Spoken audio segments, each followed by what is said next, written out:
Panorama group, जो सोचता है वो करता है। सभ्य स्याह का सीना पकड़ने वाला है, सभ्य स्याह का सीना पकड़ने वाला है।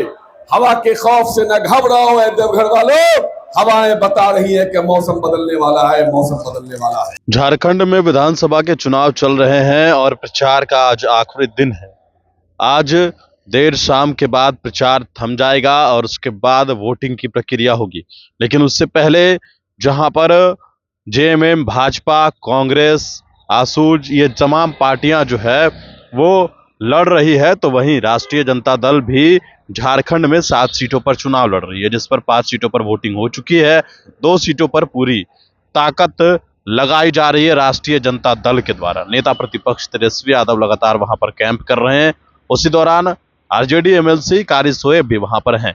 देवघर में जहां बाबा भोलेनाथ का मंदिर है, वैद्यनाथ मंदिर है, वहां पर यह दम भरा जा रहा है कि अयोध्या में जिस तरीके से राम जी ने भारतीय जनता पार्टी के जो कैंडिडेट वहां पर थे वो हारे, तो यहाँ देवघर में भी भगवान भोलेनाथ वही करेंगे। किस तरीके से मंच पर जो है आरजेडी एमएलसी कारी सोएब क्या कुछ कह रहे हैं, आप कुछ। पूर्व विधायक और महागठबंधन के सभी नेतागण और इनसे प्यारे, इनसे दुलारे, सबसे प्यारे यहाँ आए हुए बड़ी तादाद में महागठबंधन, हेमंत सोरेन और तेजस्वी यादव जी के चाहने वाले, जमीन पर बैठे जमींदारों और जमीन पर बैठे खड़े हुए जमींदारों।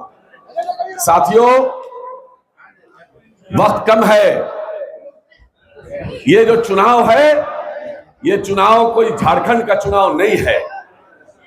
ये जो चुनाव है, ये चुनाव सिर्फ सुरेश पासवान जी का चुनाव नहीं है। ये चुनाव देश के संविधान को बचाने का चुनाव है। बाबा साहब भीमराव अंबेडकर के संविधान को बचाने का चुनाव है। सभ्य स्याह का सीना पकड़ने वाला है, सभ्य स्याह का सीना पकड़ने वाला है। हवा के खौफ से न घबराओ ऐ देवघर वालों, हवाएं बता रही है कि मौसम बदलने वाला है, मौसम बदलने वाला है। मैं पिछली बार भी आया था, 1 हफ्ता हम लोग यहाँ थे। जनता मालिकों ने कहा था कि जाइए, देवघर जिता के भेज रहे हैं, लेकिन पाखंडियों ने पॉकेट मार लिया और आपके वोट की चोरी की और चोरी करके सुरेश पासवान जी जैसे विधायक को हराने का काम किया और पॉकेट मारी करके यहाँ एक ऐसे विधायक को बैठा दिया जो जनता से उसको कोई सरोकार नहीं है, कोई लेना देना नहीं है। लेकिन इस बार मैं घूम रहा हूं, चारों तरफ लहर है। देवघर की जनता ने तय कर लिया है कि इस बार इतना वोट देना है, इतना वोट देना है कि पॉकेट मारी करने के बाद भी बहुत भारी बहुमत से सुरेश पासवान यहाँ जीतने का काम करेंगे। ये कोई काम नहीं करता, देश में नफरत का माहौल पैदा करता है, हिंदू मुसलमान में झगड़ा लगने का काम करता।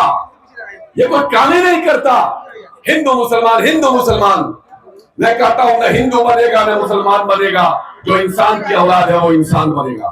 बताओ, इंसान अपनी माँ के कोख में आता है तो आवेदन नहीं देता कि मुझे हिंदू में पैदा करो, कि मुसलमान में पैदा करो, मुझे दलित में पैदा करो, कि अगड़ा में पैदा करो, कि पिछड़ा में पैदा करो। वो तो एक माँ के कोख में आता है, एक माँ के कोख से जन्म लेता है, इंसान के रूप में जन्म लेता है और इंसानियत के लिए जीता और मरता है।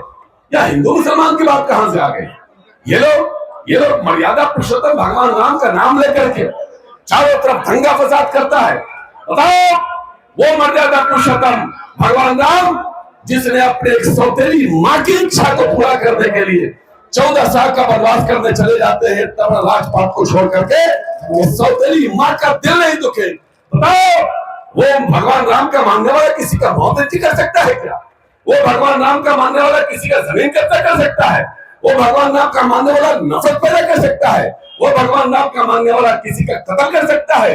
वो भगवान राम का मानने वाला दलितों और आदिवासियों के मुंह पर पेशाब कर सकता है? नहीं, ये जो भाजपाई है, ये भगवान राम का मानने वाला नहीं है। ये तो नाथू राम का मानने वाला है, नाथू राम का मानने वाला है। इसलिए अयोध्या से भगवान राम ने इनको भगा दिया है और देवघर से बाबा भोलेनाथ जी इनको भगाने के लिए तैयार हो गए हैं। इनको ना अयोध्या में जगह मिली, न देवघर में जगह मिलेगी। ये तो 7 समुद्र पार भागने वाले हैं। इसलिए आप लोग सब लोग मिलकर के सुरेश पासवान जी हमारे बड़े भाई हैं, बहुत ही नेक दिल इंसान है। आपकी सेवा अपने परिवार से बढ़ के करेंगे और हमेशा करते आए हैं। इन्होंने ये नहीं देखा कि कौन हिंदू है, कौन मुसलमान है, कौन अगड़ा है, कौन पिछड़ा है, सबकी सेवा करते रहे। आदरणीय लालू प्रसाद यादव जी ने जो ताकत देने का काम किया, उस ताकत से गरीबों का सेवा करने का काम किया। लालू जी का विचारधारा है अंतिम पायदान पर बैठे हुए व्यक्तियों के साथ खड़े होना ही लालू यादव का विचारधारा है। और मैं देवघर वासियों को कहना चाहता हूं, आप देवघर जिता के दो, सुरेश पासवान जिस दिन विधायक बनेंगे उसी दिन झारखंड में सरकार बनेगी, और जिस दिन झारखंड में सरकार बन जाएगी, बिहार में तेजस्वी यादव जी को मुख्यमंत्री बनने से कोई माई का लाभ नहीं रोक सकता है। इसलिए भारत में, पूरे भारत में बेरोजगारी चरम पर है, महंगाई चरम पर है, चारों तरफ हाहाकार मचा हुआ है, गरीब और गरीब हो रहा है। आप समझो, आप ये कहता है कि बटोगे तो कटोगे, मैं कहता हूं अगर बटोगे तो फंसोगे। अगर बटोगे तो ये आपके आरक्षण को छीन लेगा, अगर बटोगे तो ये आपके चेहरे के मुस्कुराहट को छीन लेगा, अगर बटोगे तो ये आपका रोजगार छीन लेगा। ये तो झारखंड लड़ाई लड़ रहा है, इसलिए झारखंड जीत के यहाँ के जो जल जंगल है, पहाड़ है, ये अडानी अंबानी को देना चाहता है। लेकिन हेमंत सोरेन, लालू यादव, तेजस्वी यादव, राहुल गांधी मिलकर के यहाँ के जल, जमीन और पहाड़ पर जो आपका अधिकार है, उस अधिकार को बनाए रखने चाहता है। इसलिए मैं इस शेर के साथ अपनी बातों को खत्म करना चाहता हूँ कि भाजपा के नेताओं को घर पे बुलाना छोड़ दिया। पूरा झारखंड ही नहीं, पूरा बिहार ही नहीं, पूरा महाराष्ट्र ही नहीं, पूरा देश कह रहा है, विशेष तौर पर नौजवान कह रहा है कि भाजपा के नेताओं को घर पे बुलाना छोड़ दिया और सांप को भी दूध पिलाना छोड़ दिया। यहाँ की सरकारें गोंगी बहरी है, इसीलिए तो मैं भी भैंस के आगे बीन बजाना छोड़ दिया और बाप की डिग्री को भूल लगते देखा तो बेटे ने स्कूल का जाना छोड़ दिया। बहुत बहुत धन्यवाद। लालू यादव जिंदाबाद, तेजस्वी यादव जिंदाबाद, राहुल गांधी जिंदाबाद, हेमंत सोरेन जिंदाबाद, झारखंड की जनता जिंदाबाद, देवघर की महान जनता जिंदाबाद, जिंदाबाद, जिंदाबाद।